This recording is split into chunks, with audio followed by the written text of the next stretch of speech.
ఉచిత యోగా నామకరణం చేయడం కానీ యోగా ప్రారంభించి రమారమి 20 ఏళ్ళ నుంచి మేడ మీద యోగా జరుగుతుంది. ఫస్ట్లో మున్సిపల్ మేనేజర్ గారు వాళ్ళు ఉండేవారు, వాళ్ళు చేసేవారు. తర్వాత మిగిలిన బ్యాచ్లన్నీ అలా కంటిన్యూ చేస్తే వీరన్న గారు వీళ్ళందరూ, ప్రకాష్ గారు వీళ్ళందరూ ఇక్కడి నుంచి వెళ్ళిన వాళ్ళే బయటికి. కామేశ్వర గారు వచ్చిన తర్వాత ఈ 6-8 ఏళ్ళు ఇంచుమించుగా అనుకుంటాను,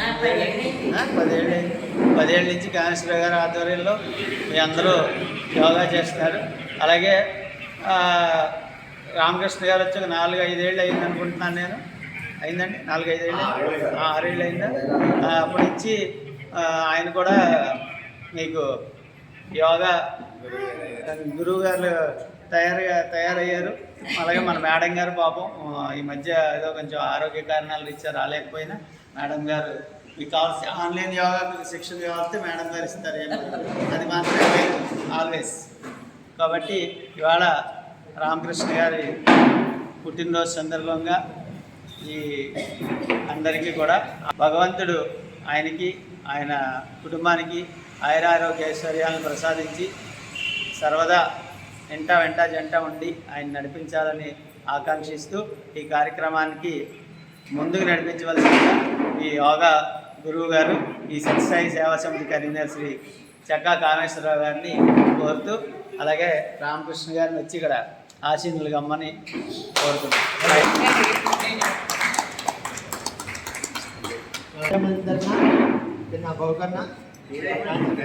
ప్రసాద్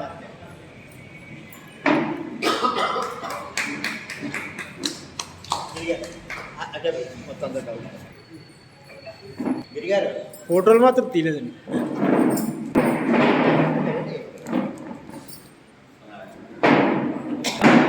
బాబావారి సింహాసనం మీద వేసే శేషవస్త్రము, దీనికి ఒక చిన్న కథ కూడా ఉంది. ఒక మనకి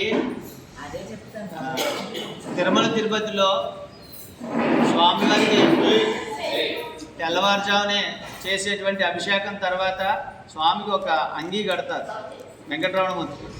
ఆ అంగీ ఒక కుటుంబీకులు మాత్రమే ఆ లోపల అర్చనకి లోపలికి రాణిస్తారు. మిగతా పూజారులందరూ కూడా 2 గుమ్మాల అవతల ఉండించి ఉంటారు. ఒక అతనికి ఎప్పటి నుంచో కోరుకుంది, ఆ అంగీ రాగానే ప్రతి చోటికి బయటికి వెళ్ళిపోతుంది, కానీ ఇతనికి ఎప్పటి నుంచో ఆ అంగీ తీసుకోవాలని ఉంది కోరిక, అవ్వలేదు. ఒకసారి ఆ బాబావారి దగ్గరికి తిరుపతి దేవస్థానంలో పూజారులు అందరూ వచ్చినప్పుడు అతను దూరంగా కూర్చొని ఉండగా బాబావారి కర్చీఫ్ తీసుకొని ఇలా చేసి మూతి ఇలా తుడుచుకుని నులజుట్టి ఇసిరాడు. ఇసరంగానే అతనికి తడిగా ఇంత ముద్దగా వచ్చింది. అది ఓపెన్ చేస్తే అక్కడ తిరుపతిలో నిత్యం జరిగే అంగీ కింద మారిందనమాట. అలాగే చాలా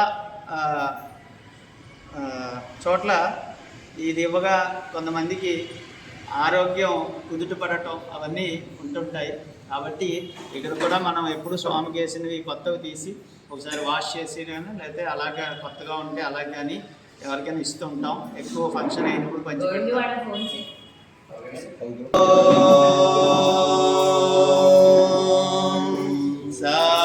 సాయీశ్వరాయ విద్మహే సత్యదేవాయ ధీమహి తన్నో సర్వ ప్రచోదయాత్. ఓం సాయీశ్వరాయ విద్మహే సత్యదేవాయ ధీమహి తన్నో సర్వ ప్రచోదయాత్. ఓం సాయీశ్వరాయ విద్మహే సత్యదేవాయ ధీమహి తన్నో సర్వ ప్రచోదయాత్.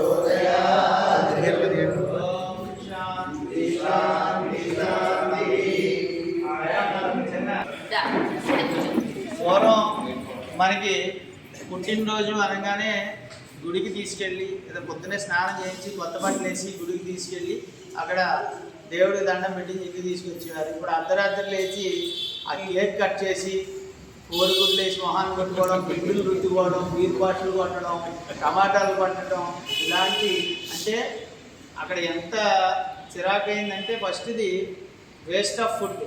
అది గుడ్డు అవ్వచ్చు, టమాటా అవ్వచ్చు, లేదా పిండి అవ్వచ్చు, ఏదో అవ్వచ్చు, అవి పాడు చేయడం, ఇవన్నీ తయారైనటువంటి రోజులు.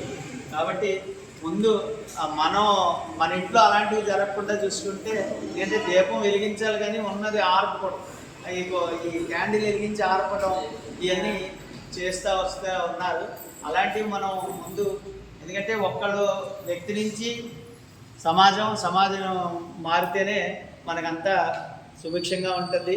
అదొకటి మనం చేయకుండా మన ఇళ్లల్లో ఎవరైనా మీ పిల్లలు పుట్టినరోజులు, మనవాళ్ళు పుట్టినరోజులు అయితే దేవుడి దగ్గర దీపం వెలిగించండి, పువ్వు అర్పించకుండా కేక్ కట్ చేసుకోవడం అన్నీ చేయొచ్చు. కానీ అలాంటివి లేకుండా చూసుకుంటే చాలా బాగుంటుందని అనిపించి ఆ మాట చెప్తున్నాను. ఎందుకంటే అవి చాలా చోట్ల అవి వెలిగించడం, ఆయన మీద జల్లటంలో మిస్ఫైర్స్ అయినవి కూడా చాలా ఇన్సిడెంట్స్ మనం వీడియోల్లో కూడా చూస్తున్నాం. కాబట్టి అలాంటివి కాకుండా ఉపయోగపడేది. ఒకసారి అందరూ నా వెనకాల పాడతారంటే ఒక పాట భజన పాడేసి మొదలు పెట్టారు. గోవింద నారాయణ గోవింద నారాయణ రామకృష్ణ గోవింద నారాయణ రామకృష్ణ గోవింద నారాయణ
నారాయణ